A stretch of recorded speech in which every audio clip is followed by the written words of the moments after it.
राज्यों autonomous body से सुझाव लेकर नई शिक्षा नीति का लागू किया जा रहा है। भारत का एजुकेशन सिस्टम, इस पर जितनी बात करी जाए उतनी कम है। भाई हम सब इसके ही तो प्रोडक्ट हैं और इस एजुकेशन सिस्टम में बहुत सारे डार्क साइड्स हैं और हम तो अपने चैनल पर चलाते हैं series the dark side of. इसमें हमने ओलंपिक्स और अमेजॉन पर बात की हुई है, तो आज बात करते हैं the dark side of Indian education system. Indian education system में बहुत सारी खामियां हैं, मगर कुछ मैं चुनकर आपके लिए लाया हूं और आप बताइए आप इससे कितना रिलेट करते हो। और हाँ, इनके कुछ सॉल्यूशंस हैं, उन पर भी डिस्कशन इसी वीडियो में होगा, तो एंड तक जरूर देखना। सबसे पहला डार्क साइड है कि ये एजुकेशन सिस्टम एम्प्लॉइज बनाने के लिए क्रिएट किया गया है। आप ध्यान से सोच कर देखो, भारत के अंदर बहुत सालों पहले गुरुकुल की व्यवस्था थी।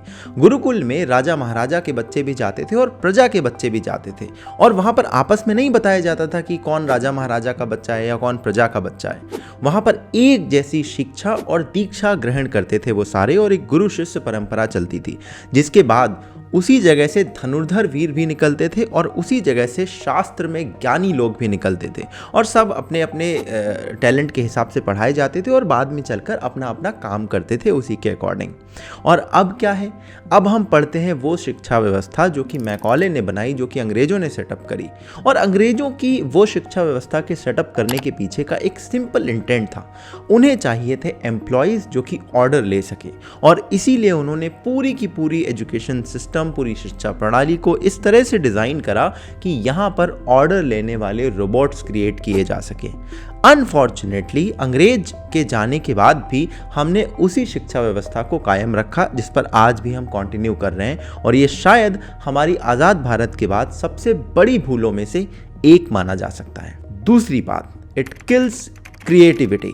अपनी पूरी एजुकेशन सिस्टम के स्ट्रक्चर को एक बार ध्यान से देखो। जब आप स्कूल जाते हो तो आपको सिखाया जाता है कि आप एक तरह की यूनिफॉर्म में जाओ, आप सब लोग लाइन बनाकर खड़े हो, एक तरह की डेस्क में बैठो, सब कुछ यूनिफॉर्म होना चाहिए, कुछ अलग नहीं हो। कुछ आउट ऑफ द ऑर्डिनरी होता है तो उसको एनकरेज नहीं, उसको डिस्करेज और पनिश किया जाता है। ये है एजुकेशन सिस्टम की दूसरी बड़ी खामी। यहाँ पर एक जैसा और एक रूपता को प्रमोट किया जाता है, बट क्रिएटिविटी को, कुछ अलग करने को डिस्करेज किया जाता है। कोई भी अलग सोचने के लिए तैयार नहीं है, सारे लोग जो चल रहा है उस पर चलने के लिए तैयार हैं। और यही तो अंग्रेज चाहते होंगे कि भाई ज्यादातर लोग ऑर्डर मानने वाले रोबोट्स बन सकें, किसी में कोई क्रिएटिव थिंकिंग ना आए और कोई अलग ना सोचने लगे जिससे हमें तकलीफ हो। और इसीलिए शायद हमारी शिक्षा व्यवस्था ऐसी बनाई गई। अनफॉर्चुनेटली आज भी हम उसको वैसे ही चलाए जा रहे हैं। तीसरी बात, it's too much method oriented. Skill की बात कहाँ पर आती है? आप बच्चों को क्या सिखाते हैं? आप पूरी साल भर इस बुक को पढ़िए, चैप्टर 1, 2, 3, 4, 5, 6, 7, 8, ये सारे चैप्टर आप पढ़ लीजिए, फिर आप इनका रट्टा मारिए, और रट्टा मारने के बाद आपको बस एग्जाम में उसको एज इट इज उगल कर आना है। एक बार ही आपने वो उल्टियाँ एग्जाम में कर दी, उसके बाद आपको बढ़िया बढ़िया नंबर से नवाजा जाएगा। हमारा वैल्यूएशन सिस्टम भी इसी तरह से है। आपके याद करने की क्षमता पूरी जिंदगी भर टेस्ट करी जाती है और उसके बेसिस पर आपको बताया जाता है कि आप अच्छे स्टूडेंट हैं या आप बुरे स्टूडेंट हैं। अरे भाई, याद करने की क्षमता से कैसे किसी की स्किल का आप टेस्ट कर लोगे, कैसे किसी की IQ को आप टेस्ट कर लोगे? मगर नहीं, हमारे एजुकेशन सिस्टम में यही किया जाता है। इसीलिए स्किल की कोई जगह नहीं है यहाँ पर। चौथी और आखिरी चीज है कि इट्स बिकमिंग इंक्रीजिंगली एक्सपेंसिव। भाई आप एक बारी पैसे उठाकर देखो कितना इंस्टीट्यूट चार्ज करते हैं, और उसके बाद उस रिटर्न ऑफ इन्वेस्टमेंट की आप बात करो। अगर आपको आज के समय पर कोई पोस्ट ग्रेजुएट डिग्री करनी है तो आपको 10-20 लाख रुपए खर्च करने पड़ते हैं। इसके लिए ज़्यादातर हमारे समाज के लोग लोन लेकर पढ़ाई करते हैं, और उस लोन का कर्ज, उस लोन का बोझ वो अगले 5 साल 10 साल तक उठाते रहते हैं। और उस सारे के परिश्रम के बाद में जो रिटर्न ऑफ इन्वेस्टमेंट है वो कोई बहुत खास नहीं है। हमारे यहाँ एम्प्लॉयमेंट के नंबर्स बहुत हाई नहीं चल रहे। अनएम्प्लॉयमेंट 40-45 साल के हाईएस्ट लेवल पर है, तो उतने पैसे का इन्वेस्टमेंट भी आपको कोई रिटर्न नहीं देता है। तो इतनी महंगी शिक्षा व्यवस्था जिसमें ना आपके स्किल का टेस्ट होता है, बल्कि आपको याद कराया जाता है, एम्प्लॉय बनना सिखाया जाता है, ऑर्डर फॉलो करना सिखाया जाता है, उसकी वैल्यू कहाँ पर रह गई। अपने एजुकेशन सिस्टम में इतने सारे फ्लॉज देखकर मैं बहुत फ्रस्ट्रेट होता हूँ और आप भी बहुत फ्रस्ट्रेटेड होते होंगे, इसीलिए इनके सॉल्यूशन पर आज इसी वीडियो में बात करेंगे। मगर उस पर बात करें इससे पहले मैं आपको अपने सेगमेंट स्पॉन्सर से मिलाना चाहता हूँ। देखिए, हमारे सेगमेंट स्पॉन्सर हैं रीलेवल और इन्होंने हमारे इस एजुकेशन सिस्टम के एक बड़े फ्लॉ को सॉल्व करने की कोशिश करी है। अगर आप अभी जॉब लेने जाते हैं तो आपसे क्या मांगा जाता है? भाई सीवी दिखाइए, अपने डॉक्यूमेंट दिखाइए, आपने कौन सी डिग्री करी है। बट आपकी स्किल की बात बहुत कम लोग करते हैं और उसी चीज़ को सॉल्व करता है रीलेवल। यहाँ पर अगर आपको जॉब चाहिए तो खुद को रजिस्टर करना है, एक एग्ज़ाम देना है जिसमें आपकी स्किल की टेस्टिंग की जाएगी और अगर आपने वो एग्ज़ाम क्वालिफाई करा तो यहीं के जो लोग हैं, इन्हीं की जो टीम है, वो आपको इंटरव्यू के लिए मदद करेगी प्रिपरेशन करने में और फिर देश की बड़ी बड़ी कंपनीज में आप डायरेक्टली अप्लाई कर पाओगे, अपनी स्किल के ज़रिए जॉब ले पाओगे। और सबसे बेस्ट बात यह है कि इस पूरे प्रोसेस में रजिस्ट्रेशन की कोई फीस नहीं है, 0 फीस में रजिस्ट्रेशन करके आप ये टेस्ट दे सकते हो। तो किस बात का इंतजार है? डिस्क्रिप्शन में लिंक है, फटाफट क्लिक करो। जो भी आपको जॉब अच्छी लगती है उस हिसाब से आप इनका एग्जाम दो, इंटरव्यू की तैयारी करो। और ये कहते हैं कि एग्जाम के बाद इंटरव्यू से पहले 1 हफ्ते के समय के अंदर अंदर आपकी जॉब लगने की उम्मीद रहती है। तो क्या पता आपकी भी जॉब लग जाए। ज़रूर डिस्क्रिप्शन में लिंक है, आप ट्राई करना। और हम लौटते हैं अपने वीडियो में वापस। देखिए, अब बात करते हैं कि क्या पॉसिबल सॉल्यूशन हो सकते हैं अपनी एजुकेशन सिस्टम की इतने बड़े बड़े फ्लॉज को सुधारने के लिए।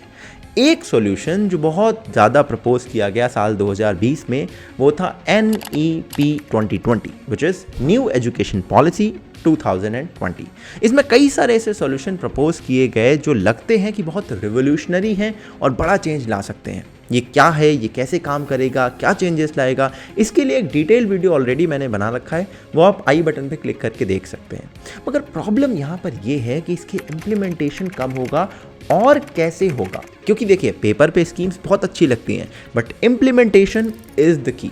और यहाँ पर कई सारे स्टेट्स को भी ऑटोनॉमी दी गई है क्योंकि एजुकेशन स्टेट्स वगैरह संभालते हैं, तो अलग अलग स्टेट्स पे अलग अलग तरह से इम्प्लीमेंट करेंगे। तो हो सकता है इस साल के जो 2021 एंड 22 का जो सत्र है उसमें ये इम्प्लीमेंट किया जाना शुरू किया जाए। बट कितने सालों तक जाकर फेस्ड मैनर में इसका इम्प्लीमेंटेशन कंप्लीट होगा और फिर उसके रिजल्ट आने शुरू होंगे, इस पर अभी इंतजार बाकी है। दूसरी चीज़ है एक रिवोल्यूशनरी चेंज जो कि हमारे एजुकेशन सिस्टम में बहुत लंबे समय से चाहिए। देखिए, बच्चों को जिस तरह से आप वैल्यूएट करते हैं या जो वैल्यूज़ उन्हें सिखाते हैं उसमें ना तो क्रिएटिव थिंकिंग की कोई जगह है, ना ही क्रिटिकल थिंकिंग की कोई जगह है, ना ही लॉजिकल रीजनिंग की कोई जगह है। हमारे पूरे के पूरे पाठ्यक्रम, पूरे के पूरे सिलेबस में ये सारी चीज़ें नदारद दिखाई देती हैं। हाँ, जब आप जॉब लेने जाते हैं तो आपसे इस तरह के सवाल पूछे जाते हैं, तब भी आपके रिटन एग्जाम में सवाल आते हैं और फिर बच्चे पूरा का पूरा ग्रेजुएशन वाला कोर्स कंप्लीट करने के बाद इसकी तैयारी करते हैं कि लॉजिकल रीजनिंग कैसे पढ़ी जाए। अरे भाई, ये चीज़ें तो बहुत बेसिक हैं और हमारे करिकुलम में होनी चाहिए, मगर वो मिसिंग दिखती हैं। और क्रिएटिविटी को तो वैसे ही हम वैल्यू नहीं करते जितना मैंने बताया।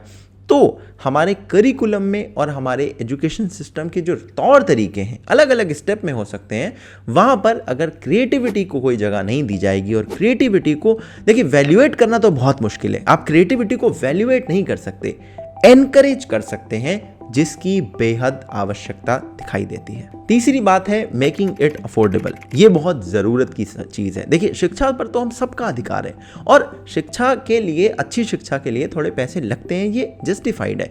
बट अभी के समय कई सारे इंस्टीट्यूशन और कई सारे शिक्षा के जो अलग अलग स्ट्रीम्स हैं, उनकी कॉस्ट, उनकी प्राइस अपनी जस्टिफाइड कॉस्ट से 10x, 20x और कहीं कहीं तो 100x तक बढ़ चुकी है। इसमें सरकार को थोड़ा बहुत स्टेप इन करने की ज़रूरत है। और उसके साथ साथ बाकी जो इकोसिस्टम के पार्ट हैं, जैसे कि कुछ टीचर्स, कुछ इंस्टीट्यूशंस जो कि अब ऑनलाइन आकर पढ़ाने की कोशिश कर रहे हैं और यहाँ पर इन्होंने काफ़ी सारी चीज़ों को अफोर्डेबल और कहीं कहीं तो पूरी तरह से फ्री बना दिया है। इसी तरह के स्टेप्स हमें आगे भी देखने को मिलेंगे और इसी के ज़रिए हम शिक्षा को कम और अफोर्डेबल पैसों में सारे लोगों तक पहुँचा पाएंगे। चौथी और आखिरी चीज़ जो कि इसी का ही एक एक्सटेंशन निकल कर आता है, वो है कोहॉर्ट बेस्ड कोर्सेज। देखिए, अभी तक आपने पहले क्या देखा, आप बुक्स वगैरह लेकर पढ़ाई करते थे, स्कूल जाते थे, फिर धीरे धीरे आपने देखा ऑनलाइन कोर्सेज आने लगे रिकॉर्डेड फॉर्म में, है ना। अब क्या है, कम्युनिटी बेस्ड कोर्सेज हैं जहाँ पर लाइव लेक्चर्स भी हैं, आप पढ़ाने वाले लोगों के साथ एंगेज कर सकते हो, आगे तक आप जुड़े रह सकते हो, आप कोई सवाल पूछते हो तो वो उसका जवाब देते हैं। एक कम्युनिटी बेस्ड सिस्टम क्रिएट हो जाता है जिसे हम कोहॉर्ट बेस्ड लर्निंग कोर्सेज कह रहे हैं। और ये कोर्सेज आगे आने वाले समय के लिए, फ्यूचर के लिए बहुत पॉपुलर होने वाले हैं। अब यहाँ पर प्रॉब्लम ये आती है कि अभी तक क्या है ना, डिग्रीज पे बहुत जोर था। तो आपके पास अगर कॉलेज की डिग्री नहीं है तो आपको जॉब मिलने में मुश्किल होती थी। बट अब अगर आप ध्यान से देखो, गूगल ने अनाउंस करा है रिसेंटली लास्ट ईयर कि उन्हें डिग्री की जरूरत नहीं, आपकी स्किल है तो आपको हम जॉब देंगे। माइक्रोसॉफ्ट ने सिमिलर अनाउंसमेंट कर दी। तो ऐसा लग रहा है कि कहीं ना कहीं पूरे देश दुनिया में भी ये चीज़ चेंज हो रही है कि बच्चे ऑनलाइन पढ़ेंगे, बच्चे कोहॉर्ट बेस्ड कोर्सेज में जाएंगे जहाँ से स्किल सीखेंगे। वो जो कॉलेज एजुकेशन और स्कूल सिस्टम का जो बेकार पार्ट था उसे हटा दिया है, स्किल सीखने पर जोर है और उसी के बेसिस पर कंपनियां कहती हैं कि हम आपको जॉब भी देंगे। तो एक रिवोल्यूशनरी चेंज है जो लगातार आ रहा है और बहुत लंबे समय से ड्यू है।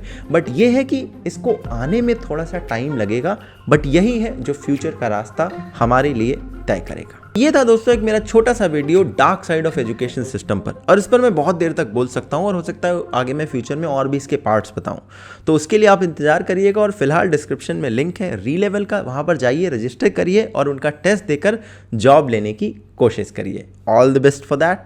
Thank you so much for watching this video. अगर आपको हमारे पॉडकास्ट सुनना है तो उसका भी लिंक डिस्क्रिप्शन में है, अगर हमारा न्यूज़लेटर फॉलो करना है उसका भी लिंक डिस्क्रिप्शन में है, और हमारे सोशल्स का भी लिंक डिस्क्रिप्शन में अवेलेबल है। इन सबको फॉलो कर लो, सब कुछ आपके लिए फ्री है। और उम्मीद करता हूँ अगर ये वीडियो पसंद आए तो आप चैनल को सब्सक्राइब भी करेंगे, वीडियो को लाइक भी करेंगे, आगे शेयर भी करेंगे। आपसे मिलूंगा मैं ऐसे ही अगले किसी और वीडियो में, तब तक के लिए अपना ध्यान रखिएगा। जय हिंद, वंदे मातरम।